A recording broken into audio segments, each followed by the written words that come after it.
Hey guys, it's Alexandra. Today we're going to be hearing from JD McCabe, the author of the book The Third Gift.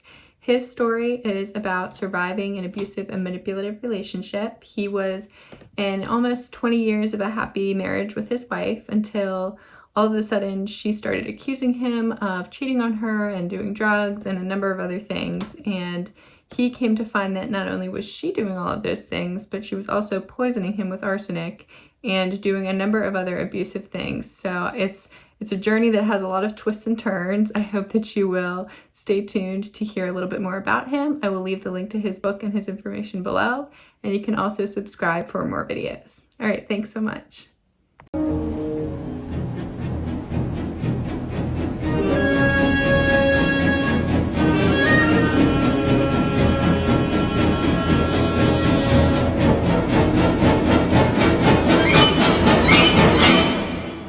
You want me then, but easy come and easy go, and it wouldn't. So anytime I bleed, you let me go. Yeah, anytime I feel, you got me. No, anytime I see, you let me know. But the plan and see, just let me go. I'm on my knees when I'm begging, cause I don't wanna lose you. The title of the book is The Third Gift: My Dance with the Devil and Her Mother.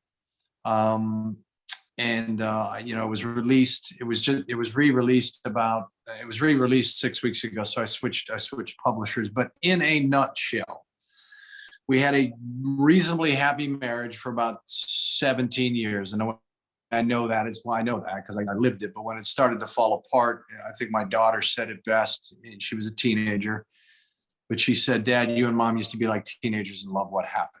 So as we entered into 17th, 18th year of marriage, there was a switch that went off in her, and she began subtly with accusations of infidelity towards me. And those would be very soft, not as aggressive as they would become in the next couple of years. And then it was in the spring of 2014 that intensified. She got her mother involved.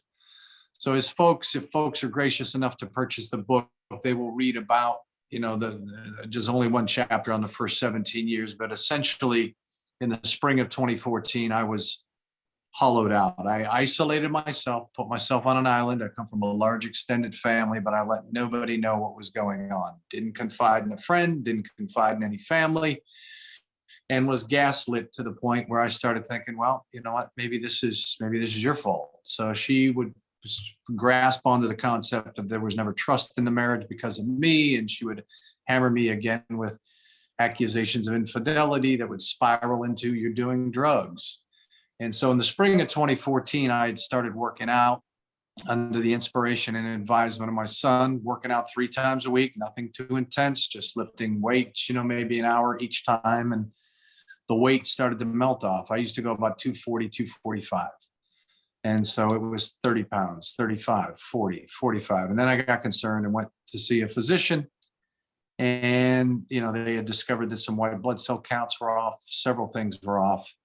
And ultimately, what we found out, but it took me a couple of years medically to figure it out. And it wasn't until about a year after we were separated and I was out of the house that, I discovered that I was chronically exposed to arsenic. So prior to figuring all that out, though, I also spent 9 days in a psychiatric facility due to being hollowed out, due to the thought of losing my family, which was everything to me.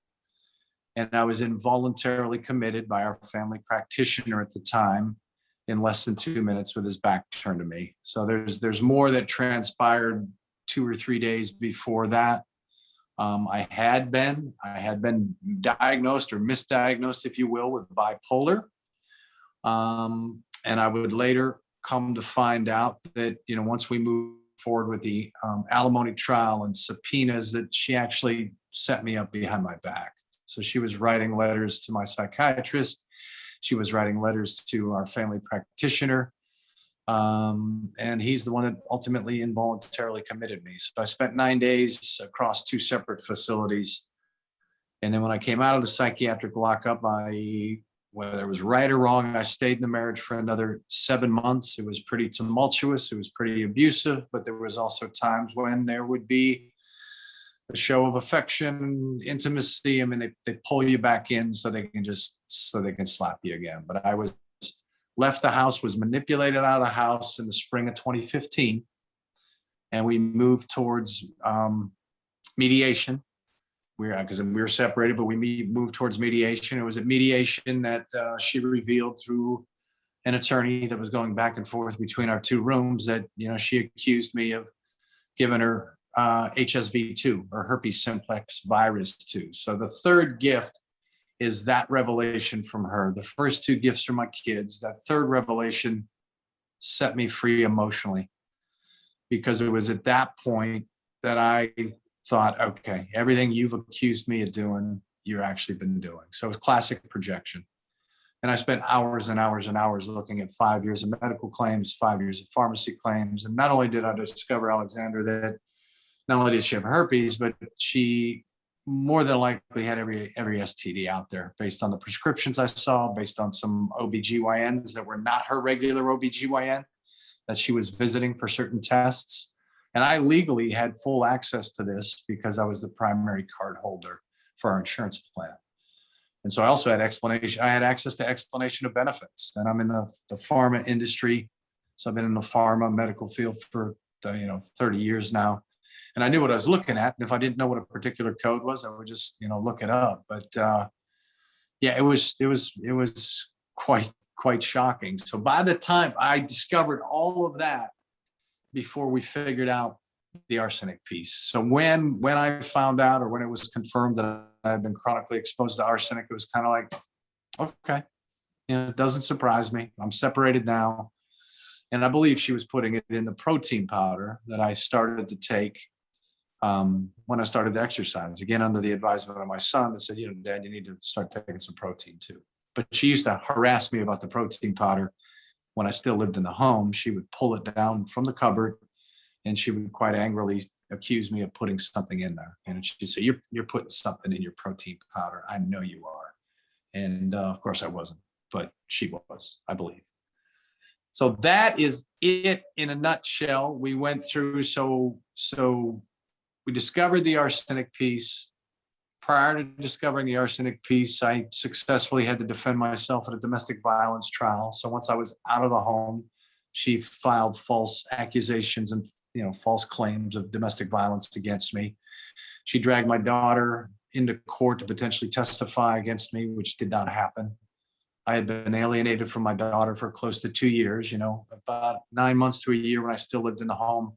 Our relationship was strained because she was led to believe that, she was 15 and gullible and believed that, Dad has some anger issues, Dad has some mood issues, Dad might be a drug addict. And of course it didn't help that I spent 9 days in a psychiatric facility. So I essentially lost my daughter for 2 years, but she came back into my life 2 or 3 months before we headed off the alimony trial, because she began to recognize some of the signs and symptoms from Mom's hidden drug abuse. So in addition to discovering all these other STDs, I also discovered that she had 2 prescriptions in her pharmacy claims marked private, that, you can never see who the physician is. That's never documented, but you should be able to see what the prescription was. And I worked with our insurance company and told them I'm paying all the medical bills. I want to know what this is and who's writing it. So for 5 years, she had 2 prescriptions every month marked private. But I would also discover those private prescriptions were for Adderall and Adderall XR. And as I dug further deeper into it, Alexandra, I also discovered for a couple of years, she was filling those in our kids' names. So the same family practitioner who had me involuntarily committed allowed her to continue to fill prescriptions for our kids just with a phone call. And our son had been legitimately diagnosed with ADD in 5th grade. He stopped taking it his sophomore year in high school when he began working out, but those prescriptions continued to be filled. And I built spreadsheets to map out when she filled hers versus when theirs were filled. And she utilized them for 600 days worth because her miracle worker, as she deemed him, he was running into trouble with the North Carolina Medical Board and the DEA for inappropriate prescribing of narcotics. Mm-hmm. But again, I did not put this whole puzzle together until her revelation, the third gift that, I had given her, sexually transmitted herpes. So the alimony trial was interesting, and it's all laid out in the book because I took advantage of the concept of public record. And I got the audio transcripts from our domestic violence trial, and I got the audio transcripts from our 4-day alimony trial. And I painstakingly listened to them on my iPad while I typed on my little computer as I began to lay out the book. But I'm doing much, much better today. The days are far brighter, and my rationale for even writing the book was I was strongly encouraged to do so because there's so many twists and turns, but also because there's very few books out there about men on the other side of this situation. And my vision is to be able to use, the proceeds from the book to be able to give back to others. So I'm already currently working with a couple of non-foundations, but my vision is to do more, quite frankly. Yes, I was thinking the exact same thing. I'm thinking, you hear endless stories about husbands cheating, and those can be really enthralling, and people attach to those, and movies too. It's a common theme. So it was definitely something I noticed when I heard your story. I was thinking, wow, I feel like people's reaction to this story might be a lot different if it were a woman saying that. There wouldn't necessarily be that questioning of, I wonder if she's making this up. So how do you react when people accuse you of, BSing it? The majority of the time I don't respond. But if they're kind enough to buy the book, they will see that there was rock solid evidence. There was DNA evidence that she had, contracted this during the course of our marriage. And as I look back on some of the nights, which was sparingly once I came back into the house after getting out of the psychiatric facility, we weren't intimate all that often, but it was towards about 2 or 3 weeks before I was exiled out of the house. I was asked to go to a hotel for just a week or two. And at that point, I'm like, that's fine. I'll go for a week or two. But I did not know that meant I'm not coming back into the home. But we had been together 3 nights in a row at the end of April. And I believe she was certain she had infected me. So those were her suggestions. And of course, I welcomed it. But as I look back on, so we ultimately had an STD expert that we found. We found a national STD expert because she had some conflicting test results, which is explained in the book. But her first positive test was a DNA swab of some ulcerations. And I'm, fairly graphic in the book just to show people the strength of the evidence. So her own OBGYN who treated her for, well, by the time we got to the trial, he had treated her for 12, 13 years. He ultimately testified on our behalf as to what he saw and what the test results meant. Mm-hmm. And then we had an STD expert come in behind him to explain why there were varying results and so forth, so on. How do you process that flip of the switch? What do you look back at any point and think, oh, that's why that happened, or that's when that started? That is a very good question. Actually, I think, I responded briefly in one of the video answer options on TikTok. But my theory on that, and I think it's a pretty solid theory. She lost her father in 2007. She had to make the difficult decision to terminate, take him off life support. Her parents were divorced. They divorced when my now ex-wife was 2 because her father recognized his homosexuality and came out to the family, and then he ultimately would move to Chicago and move to a few other places. But that, as you look at borderline personality disorder, I don't know if you know much about that, but I've learned a lot about that. And so I think that contributed to her abandonment. However, she was estranged from her father for 10 years, even though he was her idol and she worshiped him. Well, when we started dating, she didn't worship her father. She bashed him verbally to me, said he was an SOB, was a deadbeat dad, so forth, so on. And I felt sorry for her because I believed it and her mother validated it. But as I look back on it now, I believe that she cheated on her first husband too. So she had been married briefly before I met her. And that's one of the many red flags that I did not dig into enough. She'd said she was married for 8 weeks. He was controlling. He was abusive. She was looking for a father figure because he was 10 years her senior.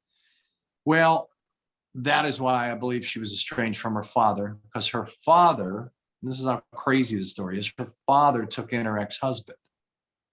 Her ex-husband lived with him and his life partner, and there was another woman in the house. And the only reason I know that is I did a ton of research on this, and I looked up the county records on where they resided in Florida and validated his name was on the deed to the house, along with another woman, along with my now ex-wife's father. So she reconnected with him through the innocence of our son. He was 5 at the time, and just said, "Hey, Mom, why don't you just call your dad?" And she did. And we came back from the pool one afternoon, Saturday afternoon, I'll never forget it. And there was a message on the machine from her father. And, we reconnected, and I welcomed it. I supported it. Of course, I was thinking the whole time he was the piece of dirt, but he probably wasn't. And so they reconnected for 5 years, and then he passed away. And then a few years after that, his life partner suddenly passed away as well. 2 men that were integral in her childhood. I mean, she had a very close relationship with them up until her first marriage, is my belief now. And so I think the guilt, I think the toxic, I really believe that the guilt got to her, and it was in 2010, if not sooner. And I could only go back and, I could only go back in my medical claims and pharmacy claims to 2010, because I had started with a new employer. And so I believe her addiction to medications and things started probably in 2008, 2009. And actually, she would testify to that during her deposition, that she started it in 2009. But I think it was a void filled by, she was trying to fill a void that exists from the guilt from losing her father for 10 years and then losing him, for good at the age of 62 or 63, I believe he was. And that corresponds with what I found in 2010. Her dad's life partner passed away in 2010. And that's when, in my records, her use of, abuse of amphetamines began. Yeah. But so on top of that, I mean, and this is why people, I guess unless you live it, you can't really appreciate it. But I mean, I'm thankful every day. So those that read the book, and if you're gracious enough to read the book, it's all about faith. It's about friends. It's about family. But faith is front and center. I mean, God saved my life. He delivered me from evil through herpes. As funny as it may sound, because he finally smacked me across the face to say, "All right, son, your marriage is over." Because going into our first mediation, Alexander, as crazy as it may sound, I was still in love with her. I was hoping that we could. Separate for a handful of months. I mean, we're meeting with the deacon, and we had gone to therapy, and she led me to believe that she still loved me and wanted to be married. And I held out hope for that until that almighty third gift came along, and I'm like, okay, this is over, and I better buckle up for a long ride, because in the state of North Carolina, if there's proof of infidelity, there is no alimony. So that's the reason why we ended up moving forward with a 4-day alimony trial, because we had solid DNA evidence that she had contracted it, and she contracted it during her marriage, and I tested negative.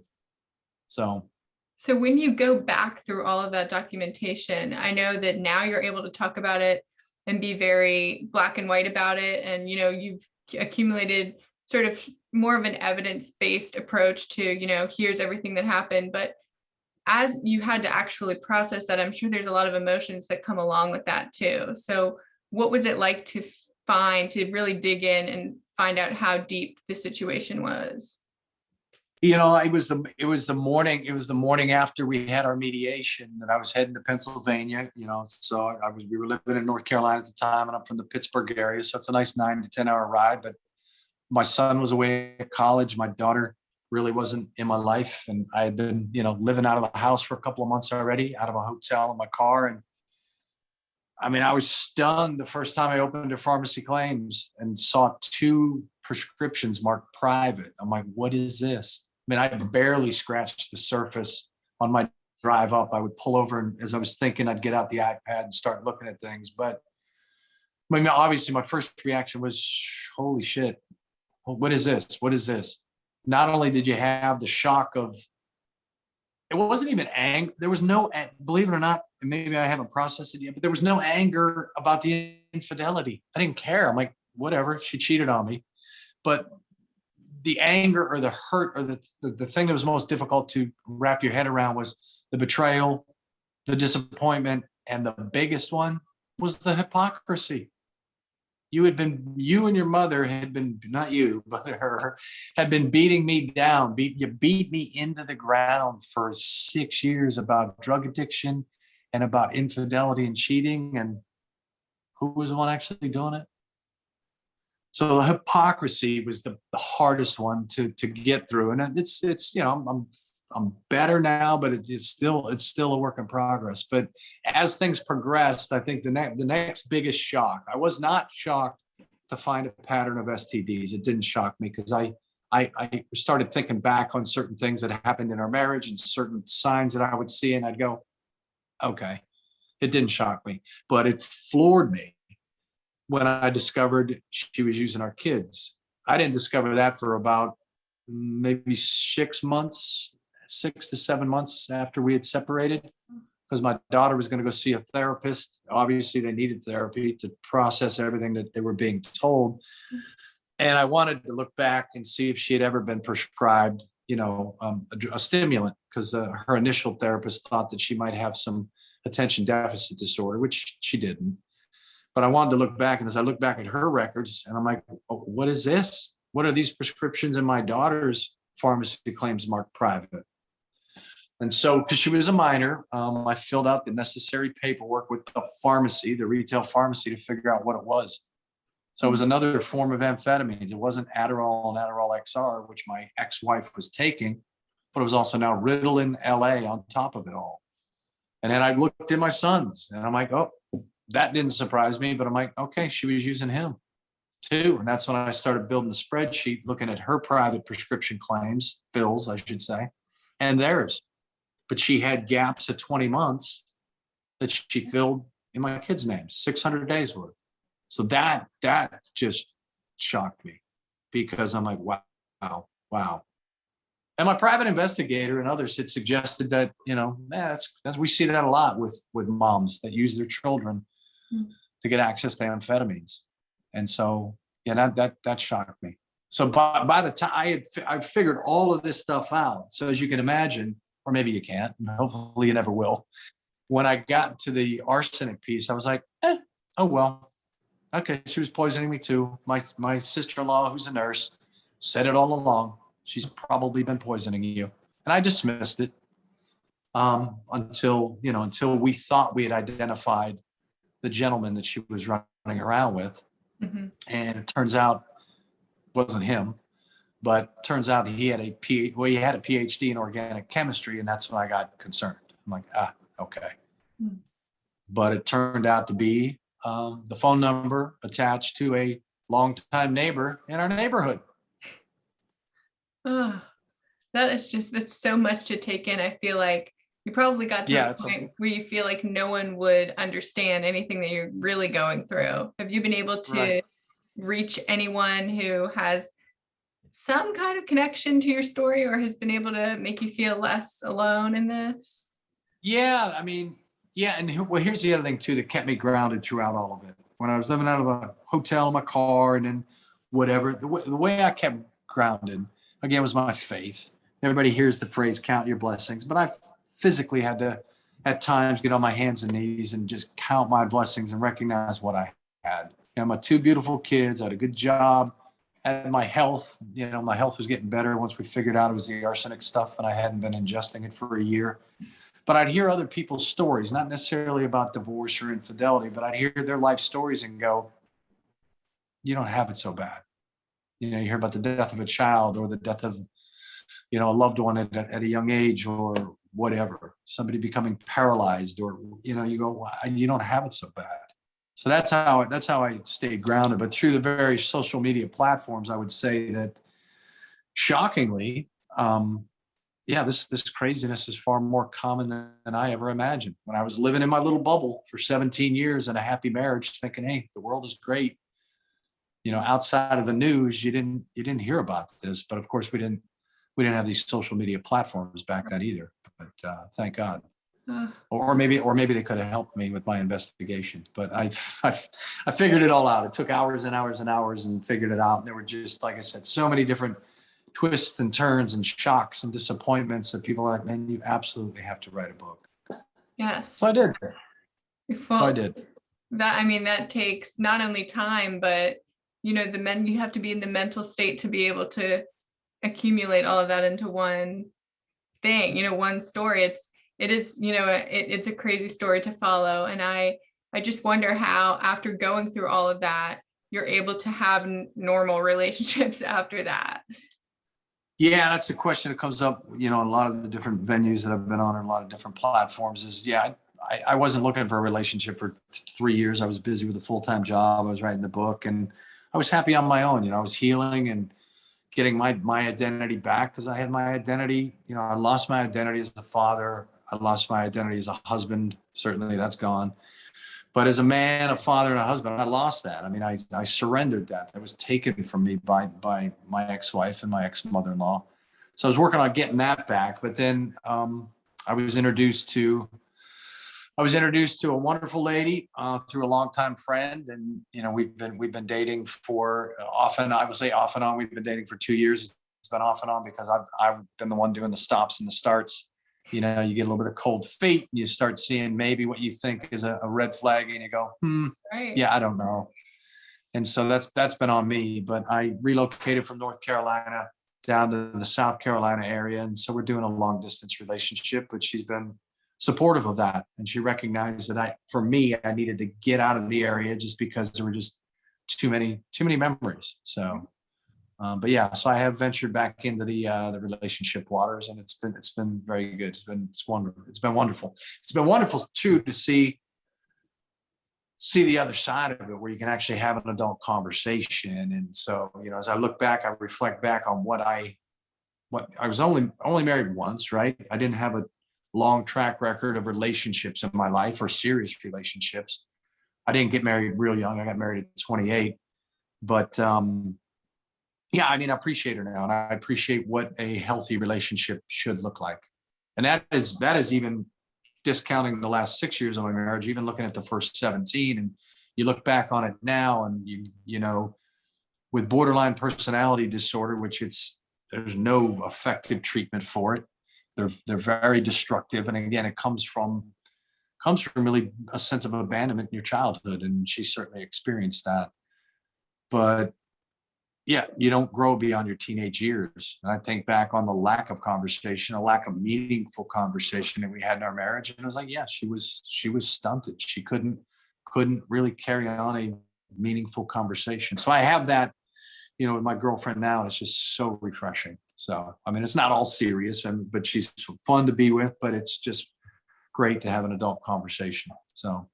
Oh, well, I'm so happy for you. That's great. So that's a huge step. And I think now, with all the knowledge that you have, do you have any kind of words of advice for anybody struggling with relationship issues and not sure if it's healthy or not? I know sometimes people get into situations where, they don't want to jump to conclusions. They don't want to write somebody off. Right. But if you're just not feeling like it's totally right, what do you do in that headspace? Yeah, I would think, and again, I'm no relationship expert, right? Certainly not. But I think, obviously communication is key in establishing the appropriate expectations up front. So going into this one, I was very clear with her that, look, you never say never, but I'm not looking to get married again. I don't know that I'll ever live with somebody again. I'm looking to take it day by day. I'm looking to have some fun. I'm looking for adult conversation. But, beyond that, I'm not looking for anything serious. So for guys or gals that are maybe getting back out there after an abusive relationship, or not necessarily an abusive one, but a relationship that ends, is to establish the appropriate expectations up front as to what you're looking for. Because the other individual and our expectations, fortunately, are aligned, which is great. But, I should have followed my gut in so many instances. And this goes back to even our dating years, just hearing about when I first met her, And she was forthright about being married for a brief period of time. I'm like, I was judgmental. So I pushed that aside. I was young. I'm like, don't be so judgmental. But I was judgmental, and I didn't have any contact with her for 3 months until I ran into her in a bar outside of Pittsburgh, and we reconnected and went from there. But if something's not feeling right in your gut, and again, I was so naive in the marriage when the accusation started, and she asked for my phone and see my emails. I mean, I should have said, let me see yours. Yeah. Let me see your emails. Because I never had a lock on my phone. And I never had, she knew my password she knew my password. She didn't need my work email, but she knew my password for my personal email. But that's also part of the deception and the hypocrisy. I had one personal email account. I would find out that she had 12. She had 12. She had 12 email accounts. And ultimately, as we moved towards our alimony trial, even though she was under court order protected, she reset her phone. She restored it to factory settings. So that we were never able to figure out who she had been communicating with or what she had been up to. So I'll never know who and what and when she was running around with, but it doesn't matter. It doesn't matter at this point. Right. But yeah. Oh, well, thank you so much for sharing your story. I encourage everyone to check out your book. I think, aside from being a therapeutic experience for you, it's definitely helpful just for anyone to be able to see the possibilities of what could happen. So, I'm very happy for you that you're in a successful relationship, and I wish you the best continuing in that as well. Thank you very much. It's been nice to chat with you. The one thing I wanted to add kind of in closing is, again, I appreciate this opportunity. The book is not all dark. It's not just about darkness and my dark journey. It's about a lot of light. It's about faith. It's about, new additions to my extended family. And it's really just about good people is what it's about. So there's some lightheartedness in there, but it's not entirely a dark journey or a dark read. So good. All right. A little bit of everything then. So yes. Awesome. Yes. Thank you so much. It was so great to meet you. Likewise. Thank you. I appreciate it. All right. Have a good one. Take care. You too. See ya. Bye-bye. Bye.